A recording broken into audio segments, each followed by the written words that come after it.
Жар төсегінен ыстық, жар төсегінен ләззатты, жар төсегінен тәтті нәрсенің мынау жарық дүниеде жоқ екеніне Ақшолпанның көзі жетіп, көкірегіне түйгені қашан. Байлық бақыт емес, бедел, өзгені қорқыты бүркіту үшін, алдыңа әлсіздің тізесін бүктіру үшін ғана қажет екен. Ал жар құшағы, атақты бай Құдай қосқан қосағы, Қожаназардың дүние салғанына да 3-4 жыл мезгіл өтті. Қара жамылып жылын күтті. Бұдан емес, өзге әйелден әлгі жауапкершілікте қолға түскен Қонай батырдың сауға қалған қалмақ әйелінен туған балалары Жем өзенінің бойындағы әдемі тоғайлықта қазақ даласында бұрын соңды болмаған ас берді. Оған кіші жүздің ханын шақырды. Атынан түскен ханның алдына қонақ үйіне жеткенше ақ киіз төседі. Кейін бұл жер ақ киіз тоғай атанып кетті.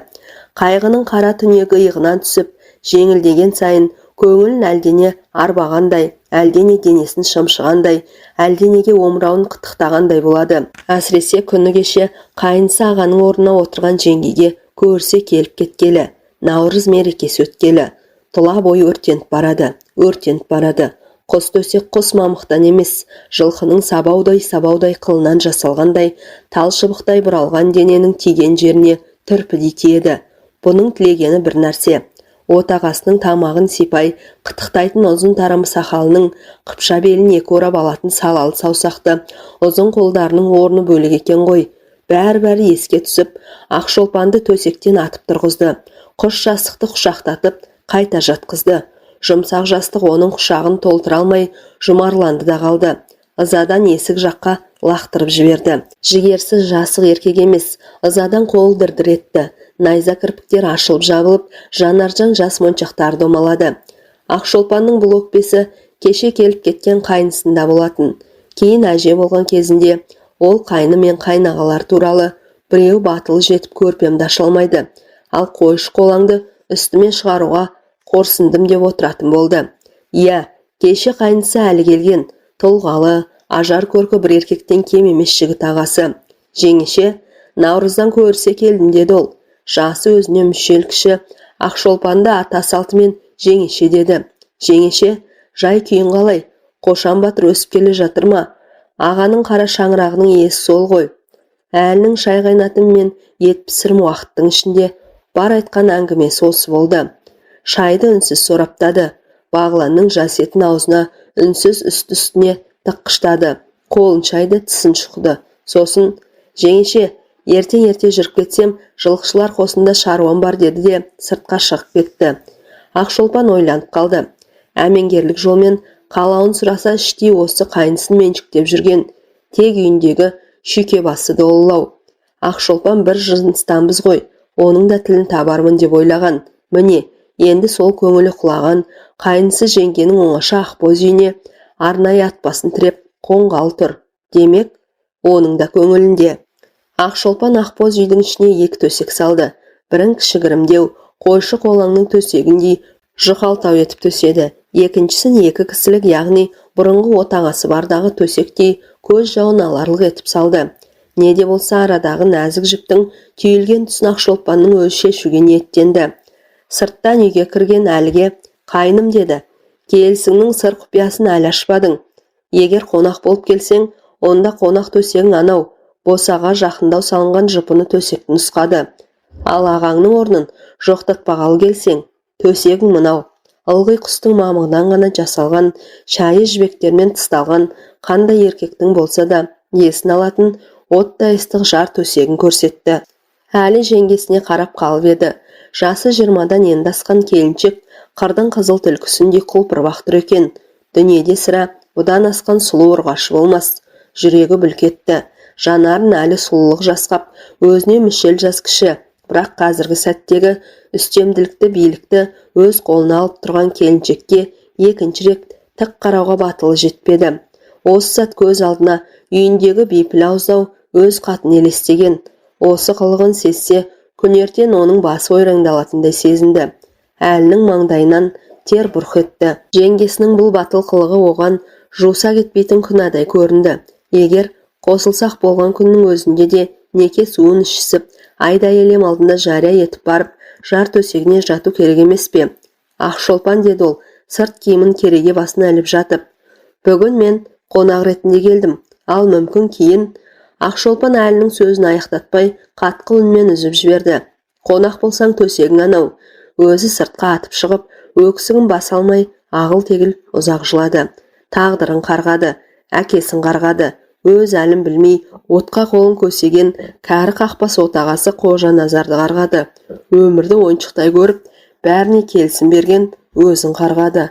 Қайнысының сондағы келісінің мәнісіне түсінбеген, өзінің ерке қылығы сәтсіз болып шықты.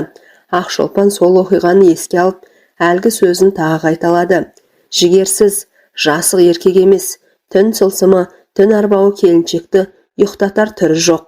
Байдың бұл қызы өмірдің қысастығына қысастықпен жауап бергісі, тіпті тәлкек еткісі келген. Бірақ қатал тағдыр аңғал сәби көңілді бой жеткеннің түсінік түйсігінен тым күрделілік болып шықты. Ол оңаша үйде отырып, өз-өзінен мынандай мағынадағы зар өлең айтатын болды. Ұмат жауып басылып, төсек бұл жатқан шашылып, түлкі құйрықты қу тағдыр қарғаймын сені ашынып. Сөндірген кім бар өз отын, жылқысар шақта етін өз, араша түспей ұзатқан қарғаймын әке қатыгез. Сақалын мұртын ақ басқан, кірпігін қарар қақпастан, балымды сорған тілімнен қарғаймын сені қақпас шал. Оттан дастық қойны бар, ашылған талай қойындар, қарғаймын тағы батылсыз, қайнағалар, қайнылар. Қайтемін жаудыр көзімді, бол алмай шыққан төзімді, тәкаппарлықтан тартқан сазайын, қарғаймын және өзімді.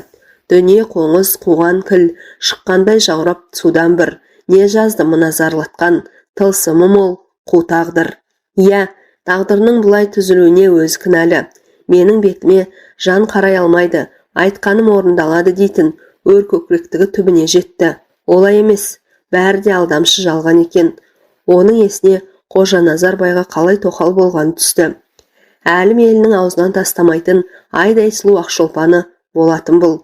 Әкесі мыңыраған бай болса, өзі аса сұлу, аса шолпаннан бақытты кім болмақ? Қызметші қыздарының бірі маңдайынан сипап, шашын өрсе бірі балтырмен санын сылайтын. Сол кезде бұл маужырап ұйқыға кететін.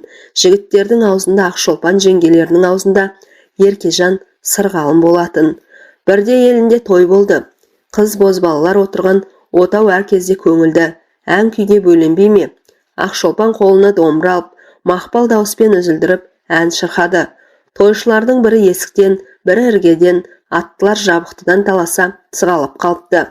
Кенет Ақшолпанның көзі жабықтан сығалап тұрғандардың ішінен сақалы әппақ, жанары нұрлы, құндыз бөрікті асыл шапанды қартқа түсті.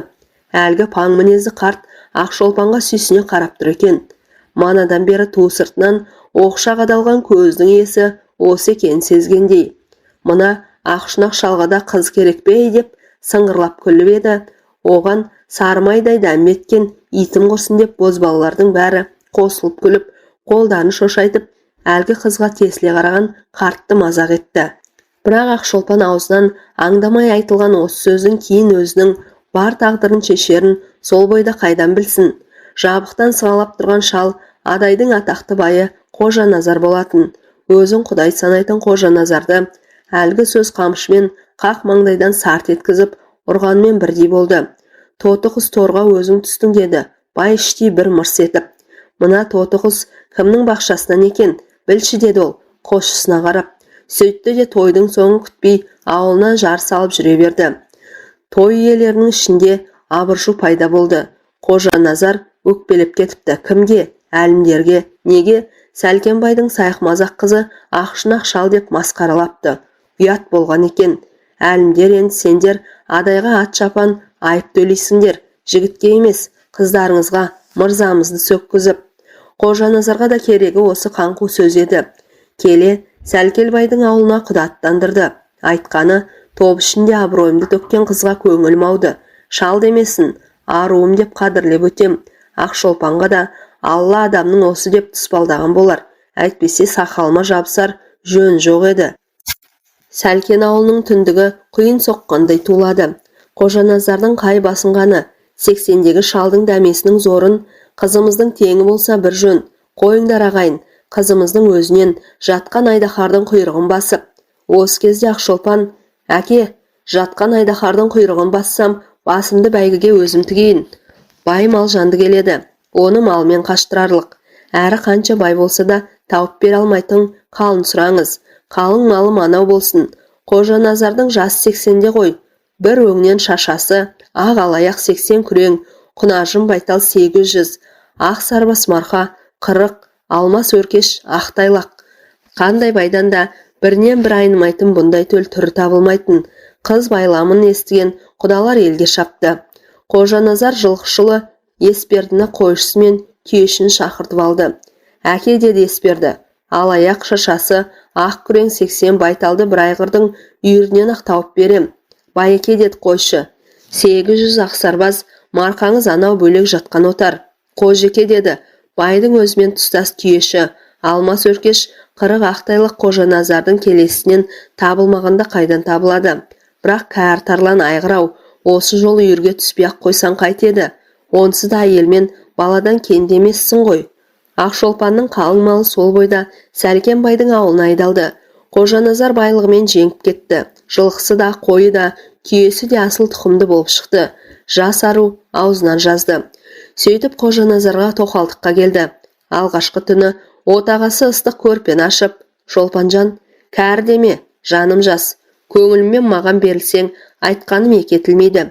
Бісміллә, рахмани рахим деп теріс қарап, солқылдап жылап жатқан Ақшолпанды бауырына басқалы өзіне қарата берген. Ашулы Ақшолпан оның қолын қағып жіберді де, маған жолама деді. Қайта теріс қарап жатты. Бұдан кейін Қожаназар да қайтып қолын созған жоқ, жұбатуды айтпады. Таң атты, әркім өз шаруаларына кірісіп кетті. Екінші күні де бір төсекте некелер қиылған ерлі зайыпты екі адам, дәлірек айтқанда 80-дегі шал мен 17-дегі жас қыз екі жаққа қарап жатып шықты. Ашуың басылсын, қақпаға түскен бөкенсің ғой, қайда кетермін дейсің деп ойлады. Бұл өмірден түздің де, төсектің де ләззатын көп татқан отағасы. Үшінші түн. Әрберден соң Ақшолпан қосағына бұрылды. Бойындағы ашу тарап жуасыпты. Мүмкін күндізгі абысын ажындардың құлаққа сыбырлаған құпияларды әсер еткен болар. Ақ білекті созып, ерінің мойнына салды. Сосын наздана осы кісіні тұңғыш жабықтан көргендегі кеңеуін әуендете қайталап тіл қатты. Құдай салды, мен көндім, ақ шынақ шал, бер жат. Қожаназардың құлағына бұл жолға әсем әуен ырғағымен айтылған ақ шынақ шал сөзі ілкідегідей түрпідей тиген жоқ. Қайта бір асымды, аса бір қайда баланы еркелеткен естілген. Ақшолпан басына түскен тағдыр тәлкегін осылай жеңген. Аз күнде ақ байдың ерке тоқалына айналды. Қожаназар өзге әйелдерін мүлдем ұмытты. Дүниеге ұл келді. Ақшолпанның бағы одан сайын жана түскен. Отасқан соң 2 жылдан кейін Қожаназар дүние салды. Міне содан бер жас келіншек жар төсегін ең ыстық, ең ләззатты сәтін аңсап, жалғыздықпен алысумен келеді. Түн тылсымы, түн арбауы келіншекті ұйықтататын емес. Тұла бойын өртеп бара жатқан алапат жалын наурыз келе дүниедегі бар тіршіліктің жанданатын, қимыл қозғалысқа түсетін махаббаттың бір жаратын әдеті ғой. Ақшолпанның бойында аласұрған бір нәрсе құжынап, жыбыр-жыбыр еткендей. Бұл құрттың емі тек жар төсегі. Көрпеде көпшікте мұжғыланып қалған. Тіз киімін шешіп тастаған Ақшолпан шапан желбеге жамылып тысқа шықты. Жер бірақ бір қара матадан құрап тігілген әдемі көрпе тәрізді. Шығыс жақтан баяу қызыл жел еседі. Есік алдындағы қоңырағайын бақа төбенің көлеңке жақ баурайындағы күртік нардың ортасына жүресінен отыра кетті. Есімді есірі еткен тезірек жер астына көміліп, құм толғыр неме, мәсаған, мұздай қарасатайын, от болып өртенген денеге қыз-қызғарынан айырылып, мом-момақан күйге түсіп жатқан сап-салқын ұлпақар тиген бойда жып-жұмсақ болып еріді. Өрттің емес, су емес пе? Дене рахат сезімге бөленгендей бейжай тарта бастады. Тұла бойдан шыпылдап тер бусанғандай ма? Ақшолпан маужырады. Бір рахат сезімге бөленді. Түндер бойы қағылмаған кірпік жұмылып, ұйықтап кетті.